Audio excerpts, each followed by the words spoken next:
আসসালামু আলাইকুম প্রিয় দর্শক এবং শ্রোতা, আমি ডাক্তার মোহাম্মদ আসিফুল আমিন। আমি নবজাতক ও শিশু কনসালটেন্ট হিসেবে কাজ করছি। আমি আছি আপনাদের সাথে একটি বিষয় নিয়ে আলাপ করার জন্য। আজকে আমরা যে বিষয় নিয়ে আলাপ করব সেই বিষয়টি হচ্ছে স্কিনের একটি সমস্যা। খুব কমনলি আমরা যেটি পাচ্ছি সেই বিষয়টি হচ্ছে ছোট ছোট ঘামাচির মতো সমস্ত শরীরের মধ্যে র্যাশ।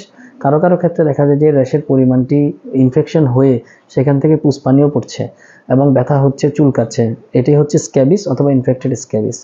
স্ক্যাবিস সাধারণত আমরা দেখা যায় যে চিকিৎসা করার ক্ষেত্রে 5% পারমেথ্রিন যে লোশন বিভিন্ন নামে বাজারে পাওয়া যায়, ইলিমেট প্লাস, লরিক্স প্লাস, স্ক্যাবেক্স, পারমিক, বিভিন্ন রকমের লোশন পাওয়া যায়। এই লোশনগুলো আপনারা কীভাবে ব্যবহার করবেন সেই ব্যাপারেই আমরা আলাপ করব। এই লোশনগুলো ব্যবহার করার পরে 8 থেকে 12 ঘন্টা পরে সাধারণত গোসল করতে হয়। 8 থেকে 12 ঘন্টার সময় বাচ্চাকে দেখা যায় যে অনেক সময় একটু হালকা জলে, এজন্য অনেকে নিতে চান না, কিন্তু এটি কষ্ট করে হলেও নিতে হবে। সেক্ষেত্রে রাতের বেলা দেওয়াটা শ্রেয়, রাতের বেলা দিয়ে দিনের বেলা গোসল করে ফেলবে। অনেক ক্ষেত্রে দেখা যায় যে আগে যেরকম আজকে দিয়ে 1 সপ্তাহ পর আরেকবার দিলে অনেকটুকু ইমপ্রুভ হতো, সেক্ষেত্রে এখন দেখা যাচ্ছে যে এটা যেহেতু ইমপ্রুভ হচ্ছে না, সেক্ষেত্রে ফ্রিকোয়েন্সিটা অনেক বেশি বাড়াতে হবে। ঘরের সবাইকে দিতে হবে।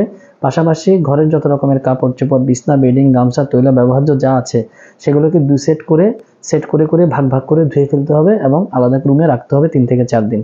এভাবে যদি ব্যবস্থা নেওয়া যায় তাহলে স্ক্যাবিস থেকে মুক্ত হওয়া সম্ভব বলে আমি মনে করি। ধন্যবাদ সবাইকে।